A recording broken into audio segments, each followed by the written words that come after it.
Typhoon Saudel nakapasok na sa loob ng ating Philippine Area of Responsibility. Tuluyan na itong tatawaging bagyong Obet, ang ika-4 na bagyo ngayong buwan ng Agosto at ika-15 bagyo ngayong taong 2026. Alamin ang direksyon at posibleng pagbabago ng ating panahon dulot ng bagong bagyo na tatawaging bagyong Obet. At lalakas pa ito bilang isang super typhoon habang nasa loob ng ating PAR. At ano ang mangyayari sa dalawa pang bagyo na nakapaligid sa ating bansa?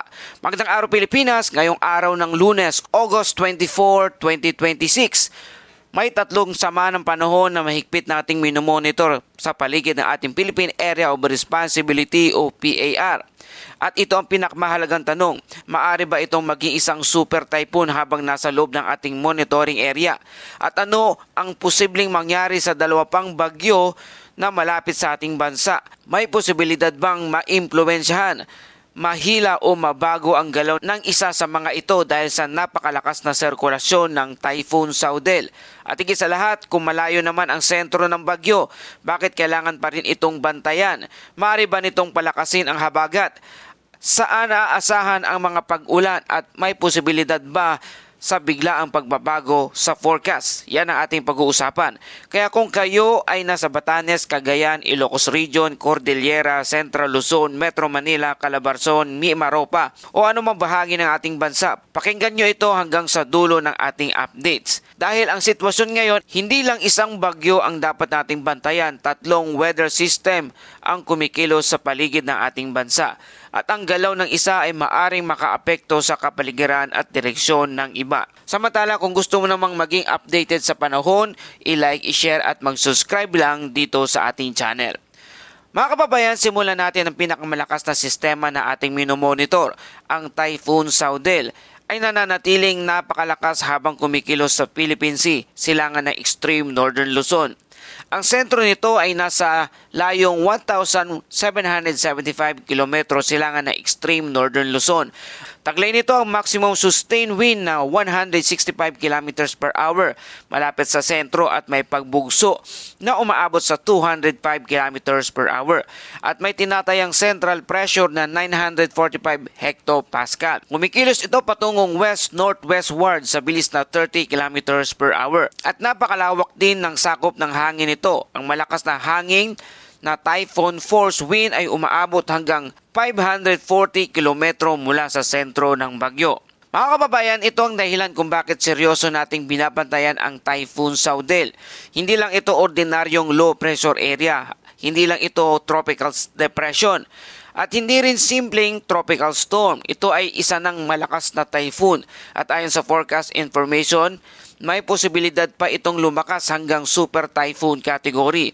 At kung magpapatuloy ang forecast scenario, posible itong pumasok sa northeastern boundary ng ating Philippine Area of Responsibility at bibigyan ito ng local name na pangalang Bagyong Obet. Ang pang-apat na bagyo na pumasok sa buwan ng Agosto at ika-15 bagyo naman ngayong taong 2026. Kaya posible na susunod nating mga weather update ang pangalang Typhoon Saudel ay papalitan natin ng Bagyong Obet. Ngayon, may isang mahalagang bagay tayong kailangan linawin.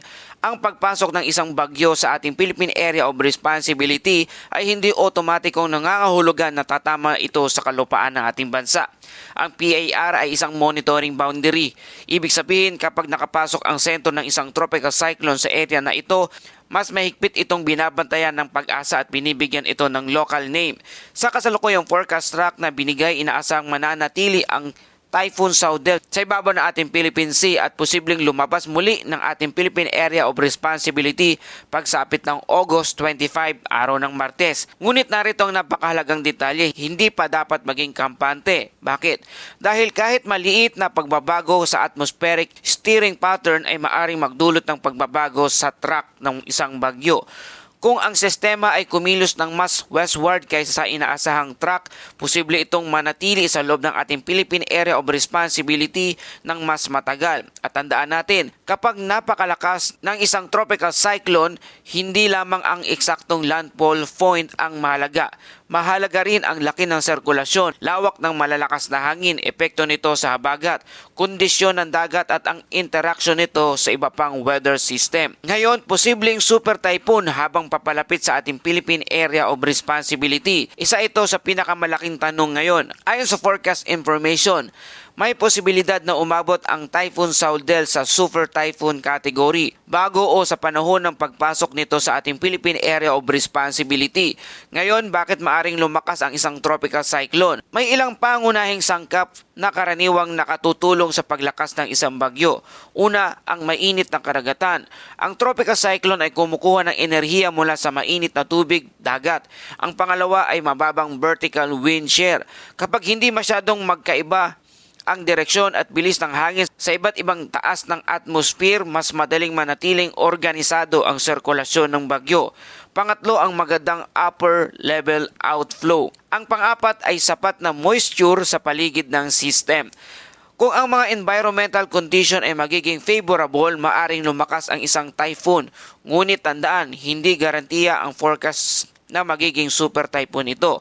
Ang forecast intensity ay maaring magbago, maaring lumakas ng mas mabilis, maaring hindi umabot sa inaasahang peak intensity, at maaari ring magsimula ng weakening trend ng mas maaga depende sa environmental condition.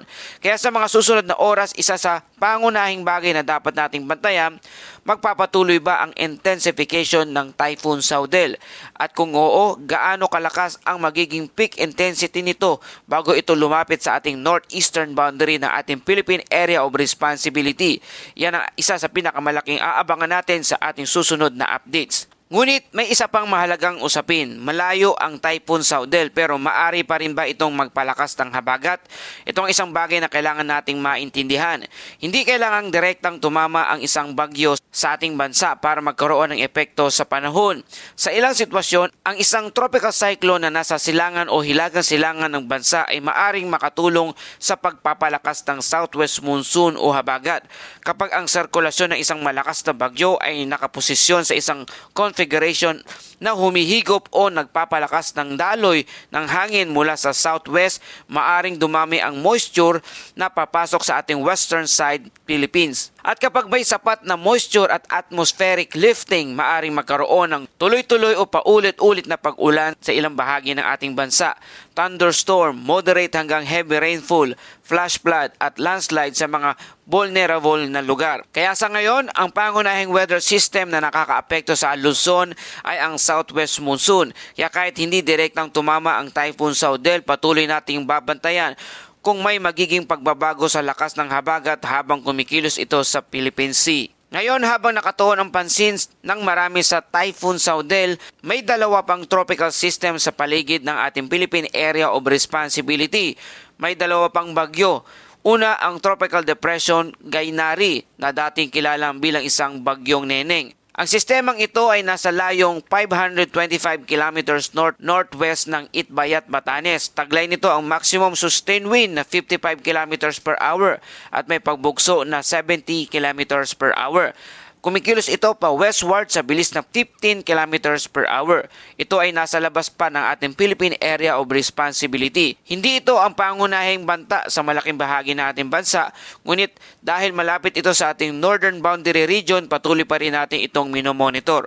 Lalo na ang Batanes at mga karatig dagat dahil ang kondisyon ng karagatan ay maaaring maimpluwensyahan hindi lamang ng isang sistema kundi ang pinagsamang epekto ng monsoon at iba pang weather system. Samantala, meron pang isang tropical depression ang dating LPA-08H na minomonitor din sa labas ng ating Philippine Area of Responsibility. Ito ay may layong 1,295 kilometers silangan ng southeastern Luzon.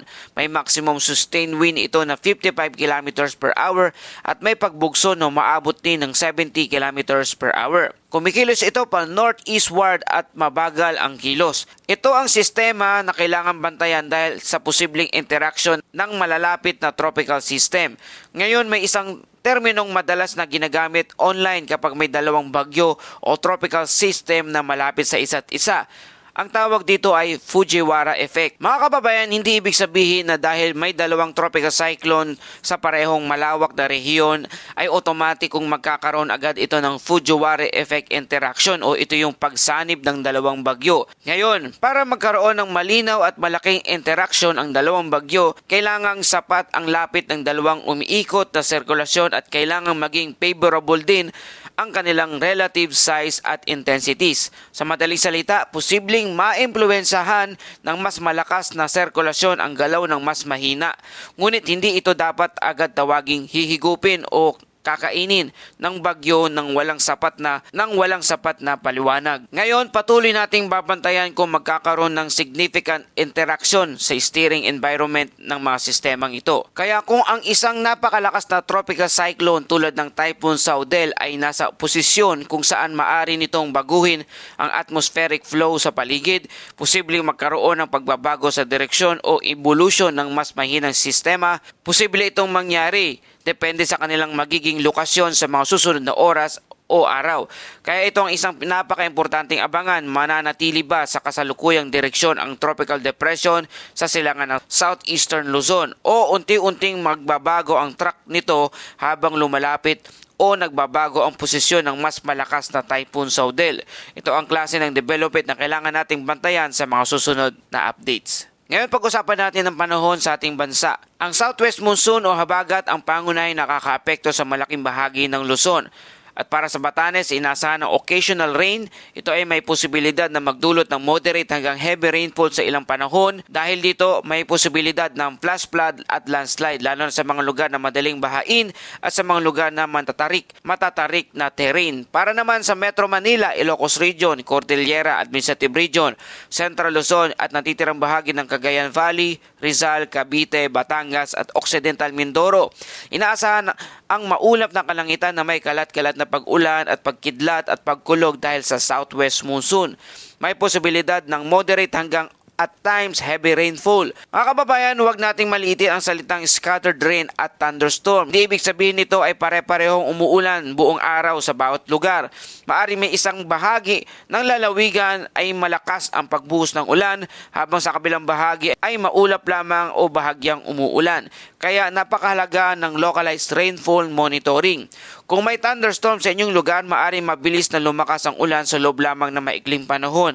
At dito pumapasok ang panganib ng flash flooding, mabilis na pagtaas ng tubig sa maliit na ilog at sapa, urban flooding at landslides sa mountainous areas. Para naman sa natitirang bahagi ng Luzon, inaasahan ang partly cloudy hanggang cloudy skies na may isolated rain shower o thunderstorm. Dulot naman ito ng southwest monsoon. Ngunit tandaan, kahit isolated ang forecast, maaari pa rin maging malakas ang thunderstorm sa ilang localized area. Kaya kung may nakikita kayong mabilis na pagdilim ng kalangitan, malalaking cumulonimbus clouds, sunod-sunod na pagkulog o biglaang malalakas na hangin, maghanda sa posibilidad na malakas na thunderstorm. Kung nasa labas, iwasan ang open field, matataas na puno, metal structures at mga lugar na maaring bahain. Para naman sa Visayas at Mindanao, ang forecast ay partly cloudy hanggang cloudy skies na may isolated rain showers o thunderstorm. Para sa ilang lugar, maaring southwest monsoon ang may contribution habang sa ibang bahagi naman ay localized thunderstorm ang pangunahing sanhi ng pag-ulan. Kaya kahit walang direktang bagyong tumatama sa inyong lugar, huwag maging kampante sa biglaang thunderstorm. Ang localized thunderstorm ay maaring magdala ng matinding buhos ng ulan, malalakas na pagbugso ng hangin, kidlat at pansamantalang pagbaha. Para sa ating heavy rainfall outlook, Batanes ang dapat tutukan. Posible ang 50 hanggang 100 mm na buhos ng ulan ngayong buong maghapon sa lugar ng Batanes. Patuloy po mag-i-alerto ang ating mga kababayan dyan sa pagbaha at pagguho ng lupa malapit sa ilang kabundukan. Para naman sa hangin at kondisyon ng karagatan, dito sa northern at western section ng Luzon, inasahan ang moderate to strong wind. Ang direksyon ng hangin ay mula southwest hanggang south at ang coastal waters ay maaring moderate hanggang rough seas na may taas na alon na 1.5 hanggang 3.4 meters ang taas. Mga kababayan, napakahalaga nito para sa ating mga kababayang mangingisda, operators ng mga motor na bangka, small fishing vessels, inter-island travelers at mga nakatira sa coastal areas. Kapag moderate hanggang rough ang dagat, maaring maging mapanganib sa paglalayag lalo na sa mga maliliit na sasakyang pandagat. Hindi lang malakas ng hangin ang dapat tingnan, mahalaga rin ang taas ng alon, direksyon ng hangin at biglang pagbabago ng panahon. Mga kababayan, ito ang malaking tanong, may direct impact ba ang Typhoon Saudel sa ating bansa? Sa kasalukuyang forecast, ito ay less likely na direktang makakaapekto sa weather at sea condition ng bansa sa mga susunod na 3 araw. Ngunit gusto kong bigyang diin ang salitang less likely. Hindi ito nangangahulugang imposible.